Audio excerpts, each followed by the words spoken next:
Well, good evening, everybody. Glad you're here. I know you're maybe expecting Dave, but you're back to me. I told Judah said you didn't give us any warning. I said, well, of course not. Nobody would have come if they knew it was me instead of Dave. But glad you're here. We're going to start something a little new over the next 6 weeks, and just wanted to kind of give you up front. It's going to be maybe a little different in how we approach things, a little more devotional, not necessarily really deep study, but just some, I think, good conversation, and we'll dive into that a little bit more in a second, what that looks like. But before we start, I wanted to talk about or ask for any prayer requests tonight. I still want to pray for my mom. She's wanting to get baptized, and she's a little nervous with the people who's of it. So. And what's her name? Mary Wilson. Mary Wilson? Yes.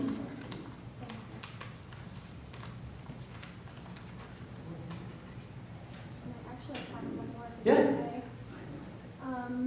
I don't want to say the name because it's kind of confidential. You know, coming to church here with you guys and learning more has gotten me older, I guess, to talk.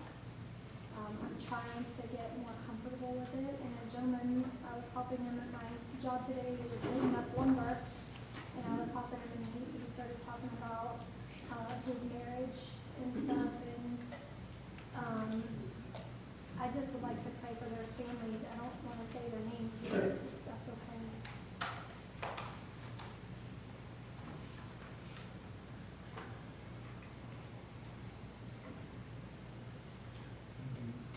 My mom, Helen Bischoff, just got out of the hospital and transferred to rehab. She's trying to recover from a fall she took.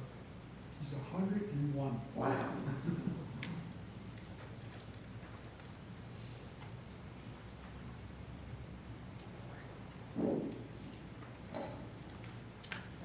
Our granddaughter Rachel had an embryo transplant yesterday, and just pray that Lord's will be done.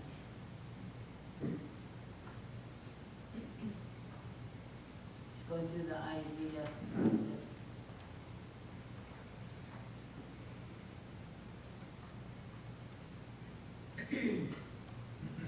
It's not a prayer, but an update. Rafi made it through his surgery. He's home today.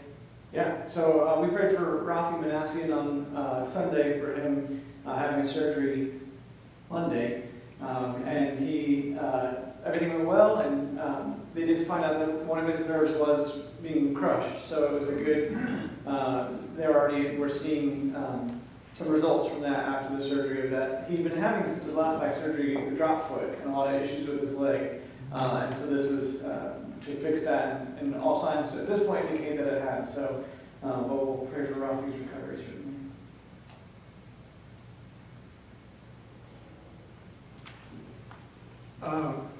This is more an announcement, but it does need prayer. Russ Felix called me today and asked if I would spread the word that they have an organ that they are willing to give away. It's very nice. I've seen it. It would probably, be worth a few $1,000s for sure. If somebody wanted an organ. But anyway, if you know somebody who's musical who wants a small organ, it's got 2 keyboards on it, and it's got the pedals on it. So that's the kind of machine that it is. So they're ready to get rid of it. Okay.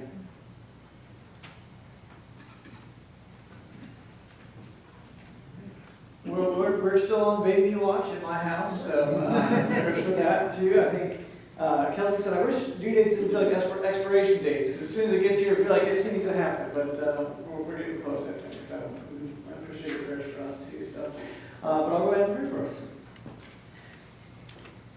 God, we thank you for this evening. We thank you for this time to be together and to look at how Jesus interacted with people and how we can follow his example. And we'll look at that more and just appreciate that we can glean so many insights from how he lived and how he loved. And I want to pray for a number of things and people tonight. First of all, for Mary, and just pray for her with the illness she's facing, but also with this decision that she's wanting to make to give her life to you, God. Just pray that you would just help her through that decision and give her the courage to make those decisions, God. And for this man and his wife, we know that you know the situation, God, but we just pray for healing and restoration there if it's needed, and just, God, for a connection that would just be rooted in you, and pray for that relationship. We also want to pray for Helen and with her recovery from this fall, and just grateful that she's been transferred now out of the hospital, and just pray that this rehab facility will be exactly what she needs to just recuperate and strengthen, and just grateful for your providence for her and providing healing and people to care for her. We also want to pray for Rachel with this embryo, and just pray that your will would be done, and ultimately, God, our hope is that this would grow into a baby for them, and just pray that you would be at work there and just give them patience and comfort through this process.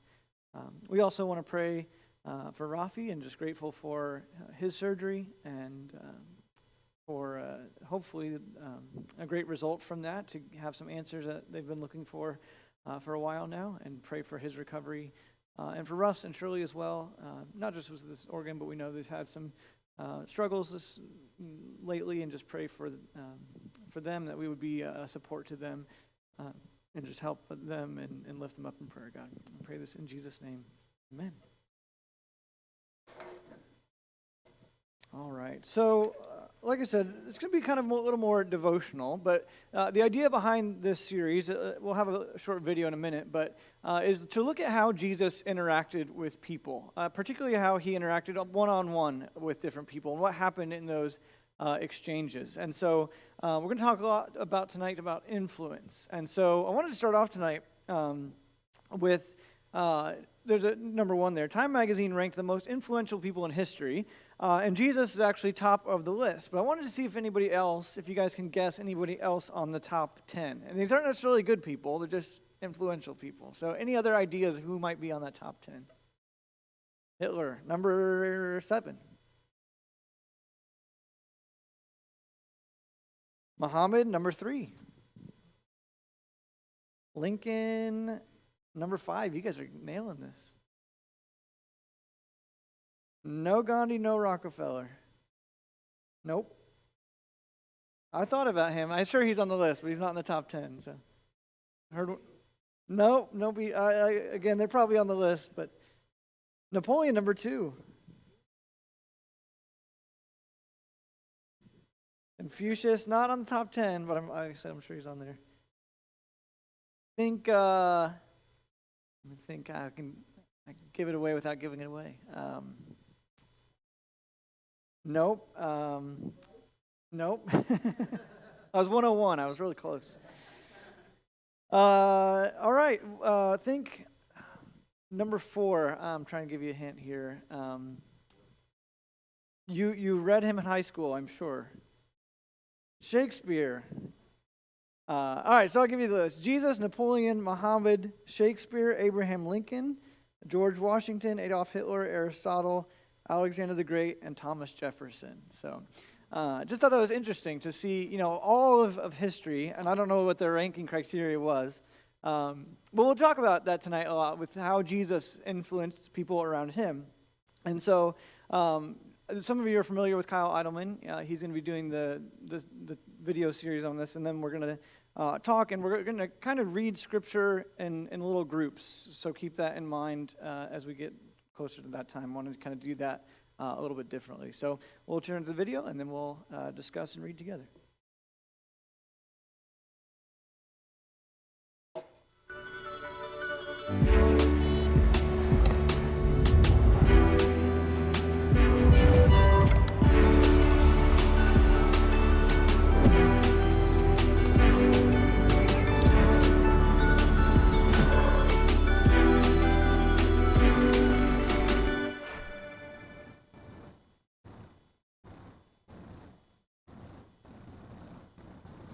I recently Googled the phrase, most impactful person in history. I guess I wasn't too surprised to find that Time magazine has already put together a list, the top 100 most influential people to ever live. Started scrolling through the list, wondering where Jesus would be on it. And sure enough, right there at the top, number 1, Jesus. I'm not too surprised by that. I mean, even if you don't believe Jesus is the Son of God, it's hard to deny the impact he's had on this world. Think about it this way. You can't even write down today's date without acknowledging that all of history is divided into the time leading up to his birth and the time since. You look back on it now, and his impact seems obvious. But when Jesus was born, it just didn't seem like he was put in a position to have that kind of impact. It didn't seem like things were in his favor to be a person with that kind of influence. I mean, just think about it. Jesus was born the child of poor peasants. He grew up in this remote podunk town, lived in obscurity for 30 years, did some work as a carpenter, never ventured more than a few hundred miles away from where he was born. He never went to college. He was never voted into office, never had a title or a position that would have looked good on a resume. Jesus didn't have thousands of Facebook friends or millions of Instagram followers. He wasn't TikTok famous, didn't have a YouTube channel. He never tweeted. I don't think he did. He never even had his own podcast. He was a homeless preacher. He spent a few years traveling around, preaching. He was arrested, and he was sentenced to die a common criminal's death. And yet here we are, a couple of millennium later, and he is Time Magazine's most impactful person in the history of the world. And so the question for us is, how did he do it? I mean, what was the secret? I'd like to know, because I'd like to have influence and impact, and I want it to be in the way of Jesus. I know I'm not the only one, right? Like, I'm sure you and I have things that are different about us, different personalities, different gifts and interests, but one of the things that we have in common is that we want to make a difference with our lives. We don't want to just be space takers. We want to be difference makers. But how? I mean, how do we live that way? Like, you know this. We're drowning in content that tells us how to seize the day, how to make a difference, right? I mean, I've read the books and researched the articles, listened to podcasts. I've attended conferences. I've taken notes as I've studied the autobiographies of difference makers, just trying to understand how they did it. And we ask the questions, okay, what were their routines and what were their habits? What were their best practices? But when I looked at that list in Time Magazine, acknowledging that no one has had a bigger impact than Jesus, I asked myself, okay, how did he do it? What did he do differently? And I decided to take an afternoon and I just reread the Gospels with this question in mind. How did Jesus have such an impact in this world? And the conclusion I came to is one at a time. One at a time, like that's it. Jesus did life with a zoom lens. When someone stood in front of him, time stopped. Everything else in his life, all of his concerns and his agenda and his plans, his goals, his schedule for the day seemed to just be put on pause. Everything seemed to just blur into the background. The only thing that mattered was the person standing in front of him. And Jesus changed the world one person at a time. This is the way of the gospel. There are tens of thousands of people in this city right now. And each person has their own story. Each person is on their own journey.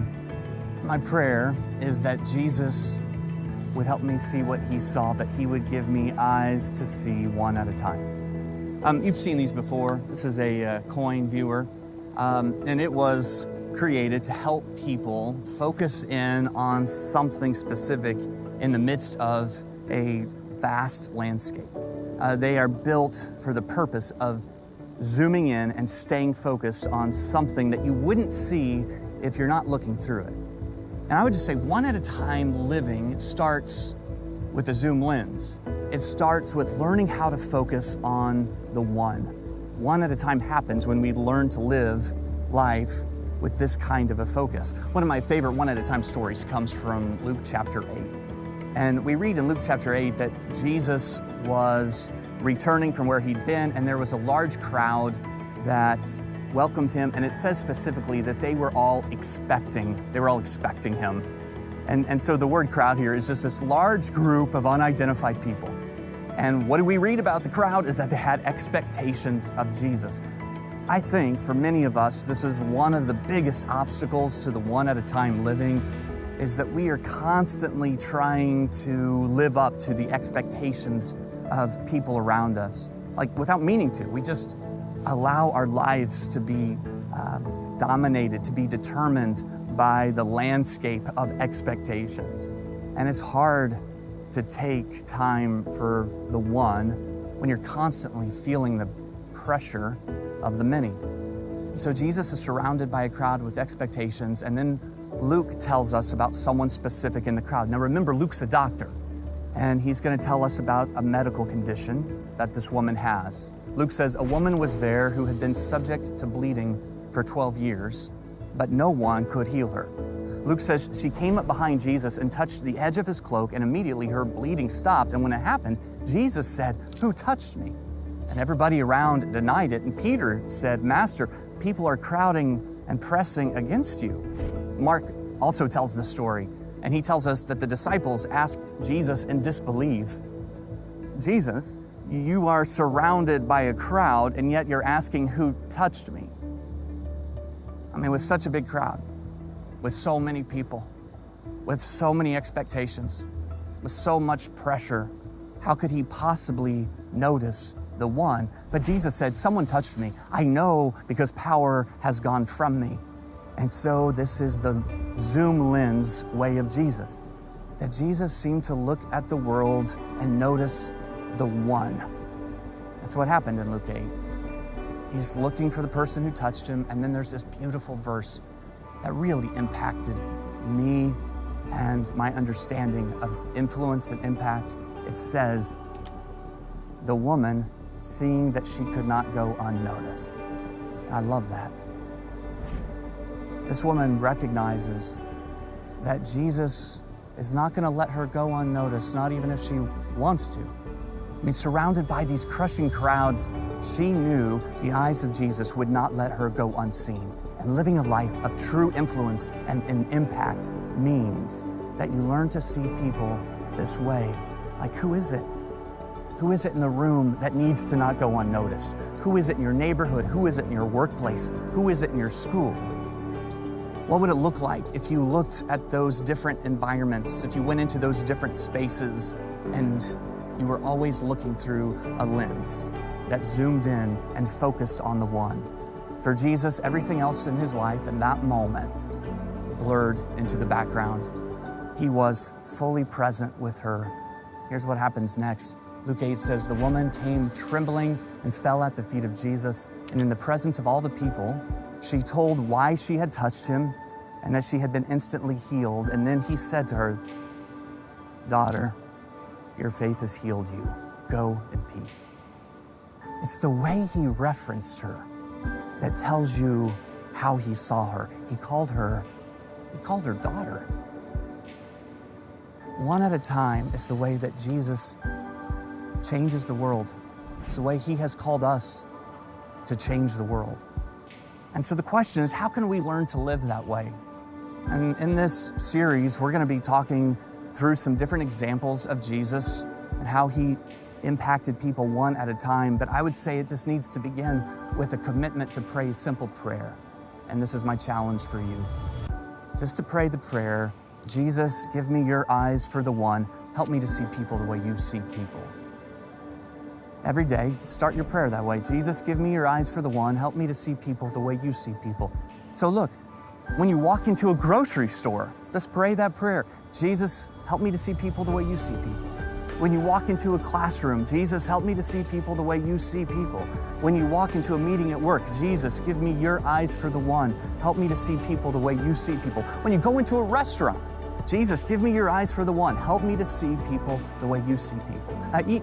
Even in your own family, when you're surrounded by people you know, you love, people that can sometimes be easy to overlook, people you take for granted, you pray that prayer. "Jesus, give me your eyes for the one. Help me to see people the way you see people. Teach me to live life with a with a zoom lens. Give me your eyes to see people one at a time. 40 plus times in the Gospels, we read this phrase, Jesus saw.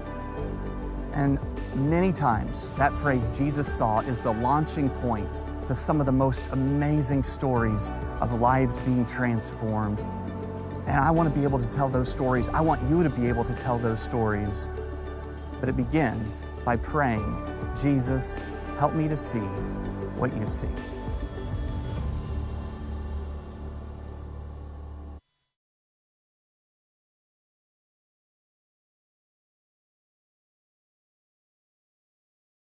Tim's got him, I think. All right. Well,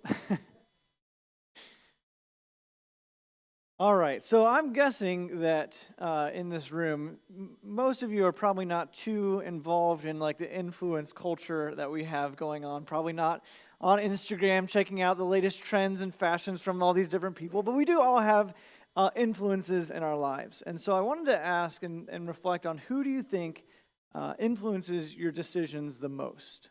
This can be a person or a thing. It doesn't have to be a person. Money. Yeah, I thought of that too.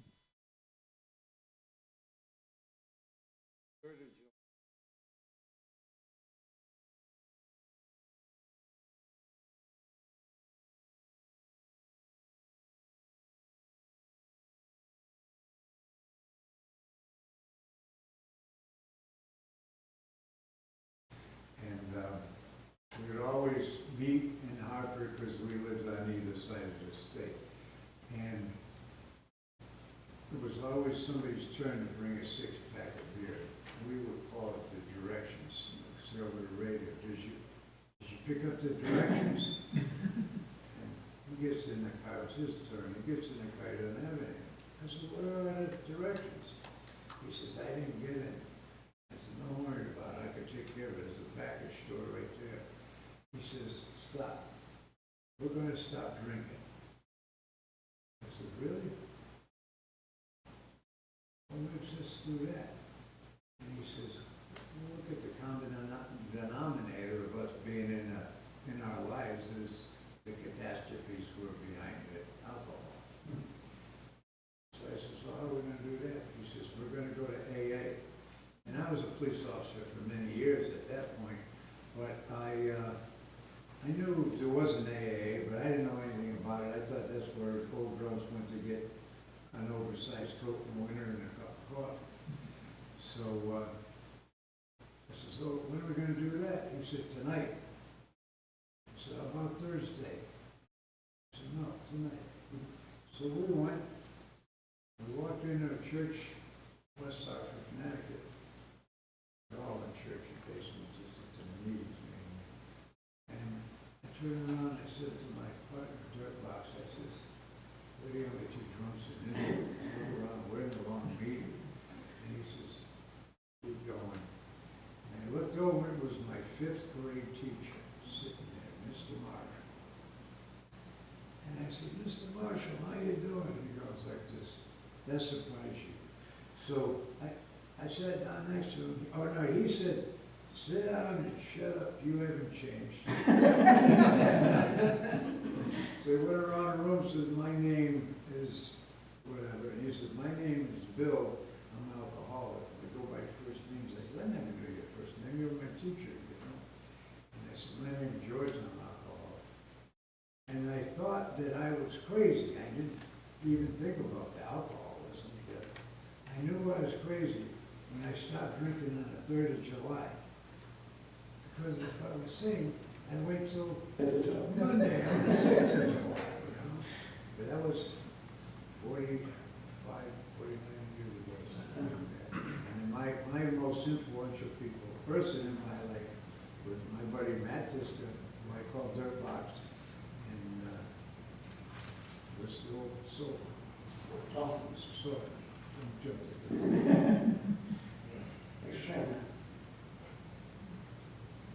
Sometimes I think a health issue would make us make the decisions that you have. Yeah, I mean, that changes everything. You get a certain diagnosis, and here's certain.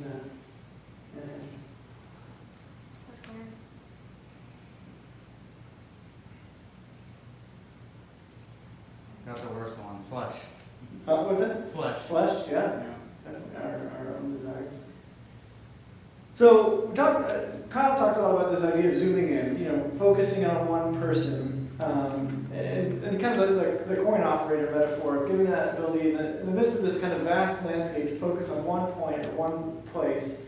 But what are some of the things that prevent us from being able to zoom in and interact with people on this one-on-one basis? Too busy. Phone. Phone? Yeah, a lot of times we're in a crowd and we're right there. My grandma always gets on to us if she walks in a room and we're on that.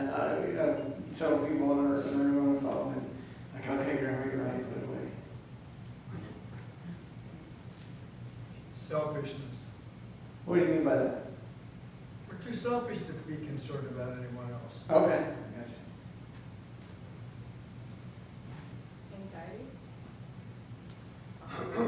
Yeah, I was thinking about that too, like, being introverted, going to somebody and like just striking up a conversation. I'm always jealous of people that can just walk up to anybody and talk to them about anything. That is not me. I'm gonna go into it like, what plan? What am I gonna say? What am I gonna talk about? What am I gonna do? Something you mentioned in the video, consumed by what others think. Yeah, the expectation aspect of things, what people get pretty good at Jesus in this crowd, what they expected of him. And what I found interesting about this, and he didn't reference this, but if you look at the context of this, Jesus right before this has just been approached by somebody whose daughter is dying. And so he is on his way to go and heal this girl, and he's stopped by this woman. And I always find that interesting because Jesus doesn't say like, oh, I'm going to rush, I'll get back to you. No, he stops and he interacts with her. And actually what happens in the meantime is the word comes that the daughter has died. And so it's just, I think about that moment of, this lady's been dealing with this for like 11 years. She can wait like 11 more minutes. And yet Jesus still takes this moment to be with her. And then of course he goes and he raises the girl from the dead. But I just think even in that, we could blame our busyness or our schedule or I got all these things that are going on. Even though, we can't raise people from the dead if something like that happens. But I think the principle is there as far as, other things can consume us. We're too busy or we've got other things going on, our schedules or whatever else. And even that didn't stop Jesus from being there in that moment. So I want to take just the next few minutes. This is where some of you, the introverts, are going to feel awkward. But I think it'd be good for us. I want to take just like 5 to 7 minutes to get together kind of in little groups around you. You can decide what size you want that to look like. And I want you to read Luke 8, 40 through 49. And think about these questions as you do. So first, with whom and how did Jesus use this one-at-a-time zoom lens to influence people? What expectations do you think most of the people who follow Jesus had? And what questions come up as you read through this story? So I'll just let you guys kind of form wherever you want to belong together in a little group. You can maybe appoint a reader to read this and then kind of think through some of those questions. So I know this might be uncomfortable. It's like I came from Bible study to sit in these rows. I don't want to circle up, but let's just humor me. We'll give it a shot, see how it goes, and we'll come back and discuss a little bit after that. So, go. Yeah.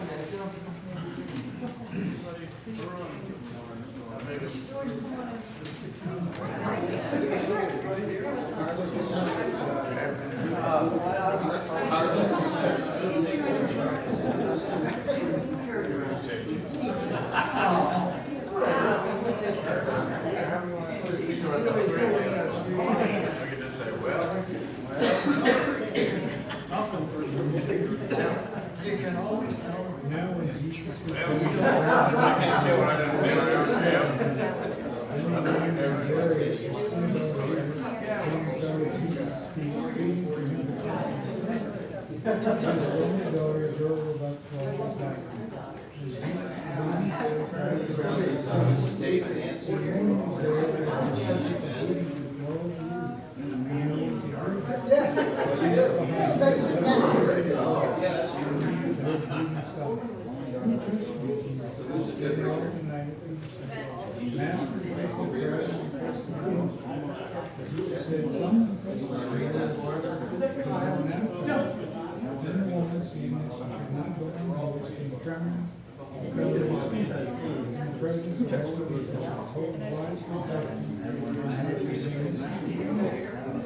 Tom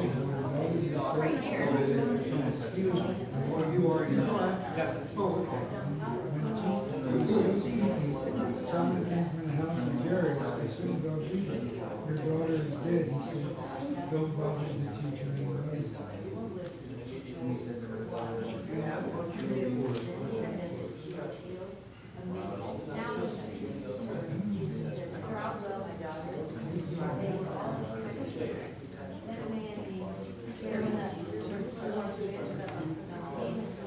Just, I would just be curious.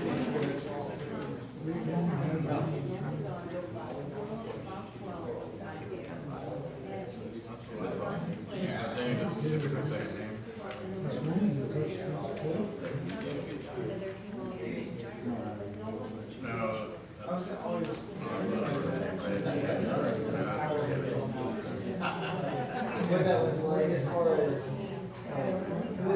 we see like a constant thing, No, this would be the girl, like. I think don't talk about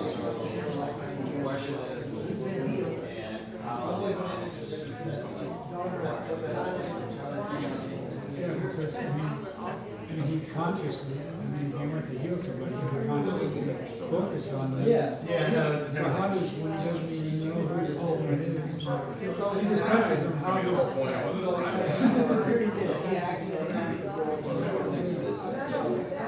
Well, if you follow someone around here,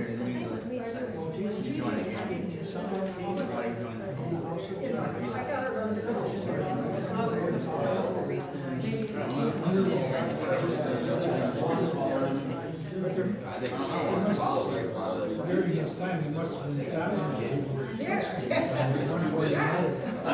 Why aren't all of those healed as well? Just touching the how come Carla went on to this? That is different.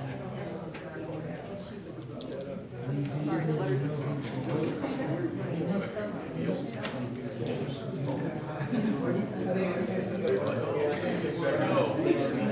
no, I mean, like, in a good, bad way, so that was going base, I think. Yeah, like she said, oh, Jesus. She got her head. I did. Me too.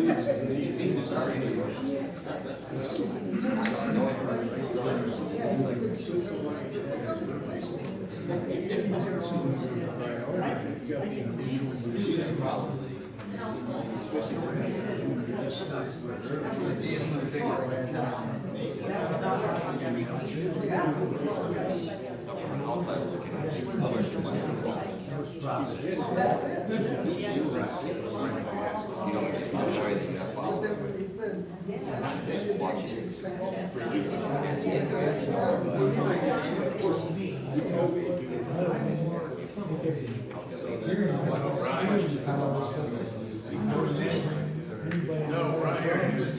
Well, right.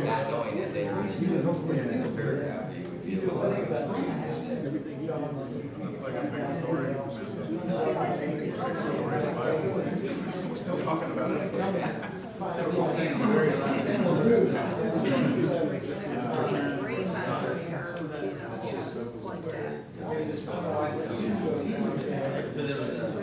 So it gave them more faith. We got a name there.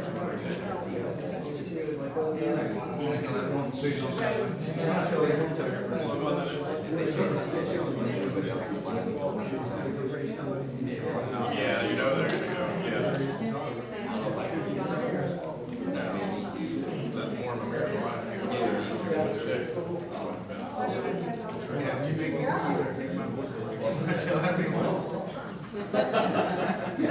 Maybe this was December 12th.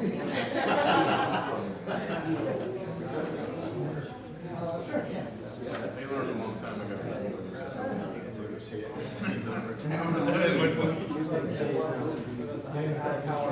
Exactly. That's the one that really comes to mind. How did that happen?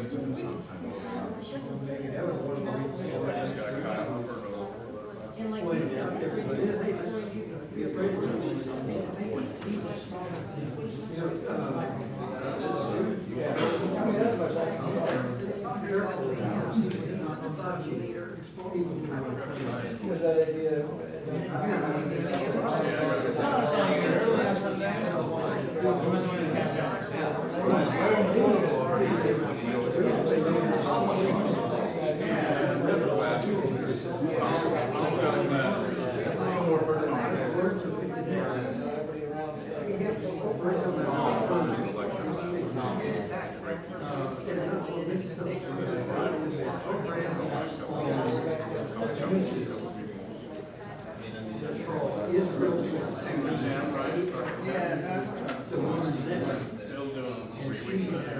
All right, I'm going to go ahead and kind of, it might not be done, that's okay. I'm going to kind of bring us back together here.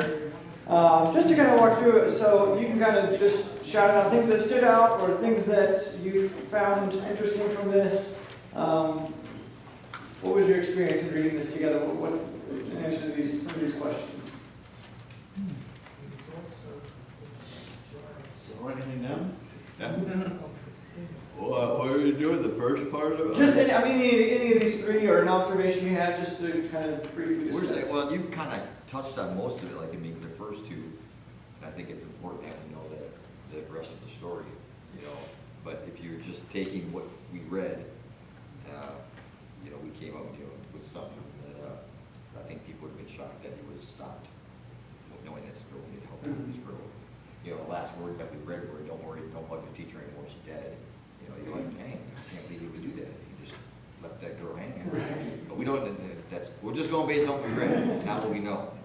And then we just thought for the other thing, for expectations, I think people would have thought maybe, well, first of all, probably should continue maybe. We also just came out with one where if you weren't a follower or anything, you were just kind of watching this and saw what happened, you'd be like, well, I want something like he's dishing it out like that, you know, so that's kind of what we came up with. Cool. Right? Yeah.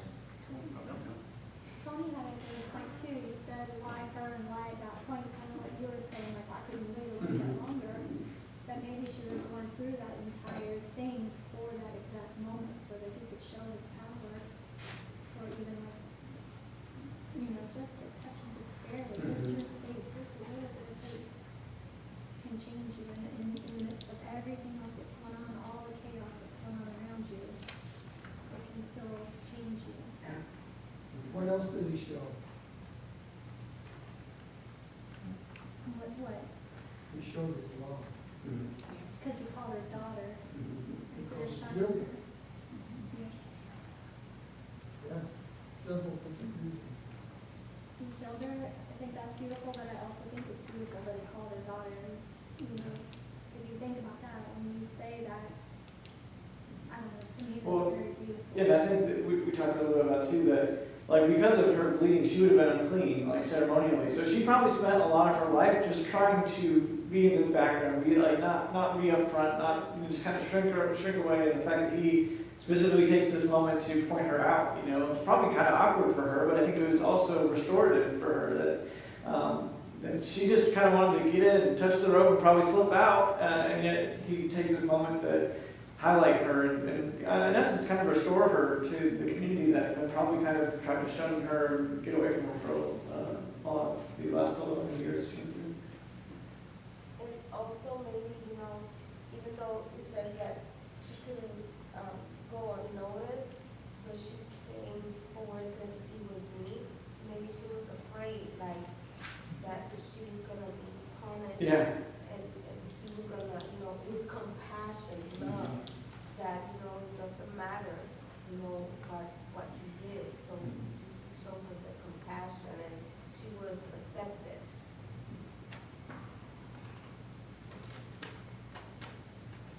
Anything from where you're trying to happen for you? She came to Jesus being unclean, and I cheated off my study notes here in my Bible, but in Leviticus it states that whoever she was to touch would become unclean, but instead it was Jesus that made her clean. Yeah, I always think that's cool when he deals with lepers too, like the same idea.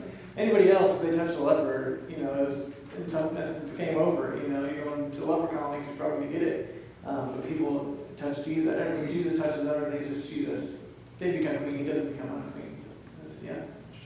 One thing that I don't necessarily have a great answer for, but this idea of, we talked a little bit in our group about how all of Jesus' other miracles, or I think most all of them are, like, he's taking an active role. He's touching somebody, he's speaking a word, he's doing something. And this is kind of more of a passive thing. That he's like, the power went out from him. And so I don't know exactly what that looks like. I hope somebody had a good answer if you talked about that in your groups at all. But I think Jesus knew, when he says, "Who touched me?" I think he knew. I think he was probably drawing attention to her for this purpose of noting her healing. But I just thought that was interesting, kind of this passive role of if the power flowing out from what that entailed or looked like, or whatever that was about. I don't know, Dave, do you have any insights on that or anything? No. I don't know. I thought that was interesting, but. Maybe he could have gone a different route with less people, but he knew she was going to be there, so he went just enough so she had to activate her faith. Yeah. But I just thought that was interesting, kind of a different than how Jesus usually heals people or things like this.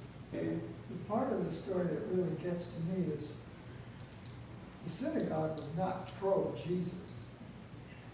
And yet it says the ruler of the synagogue didn't send a servant. He showed up himself. Mm-hmm. And how was he dressed? He was dressed as the ruler of the synagogue.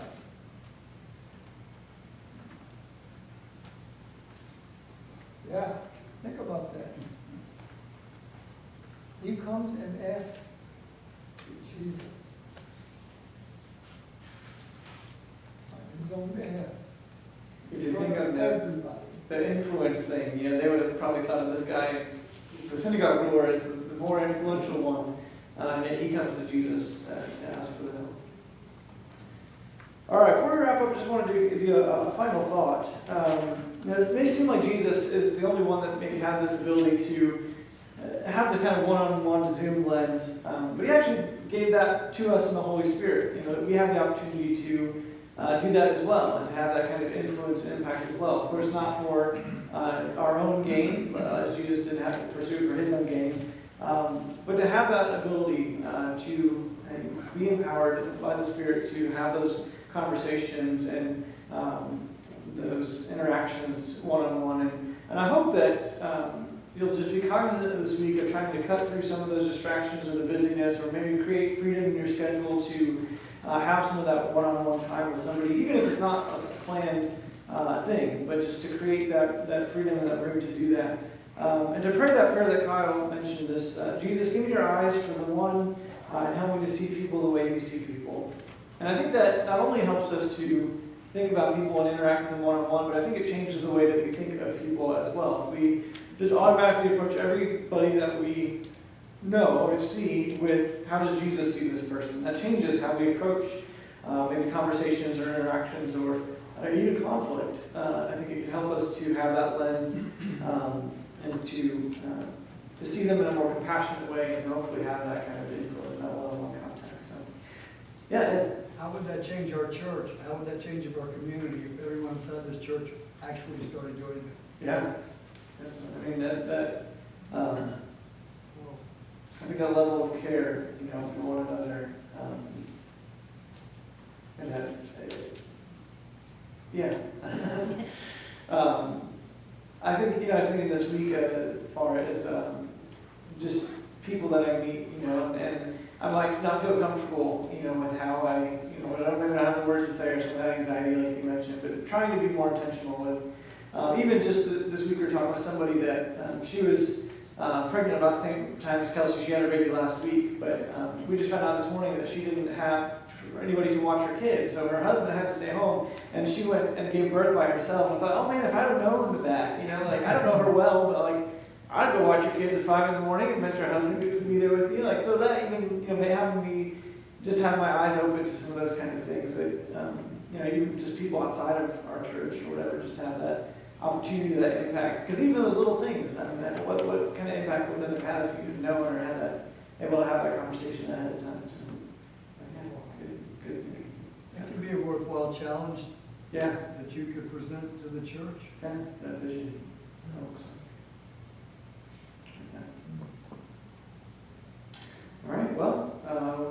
at 7 o'clock, so we'll go ahead and wrap up. But love you all. Thanks for being here, and we'll see you on Sunday.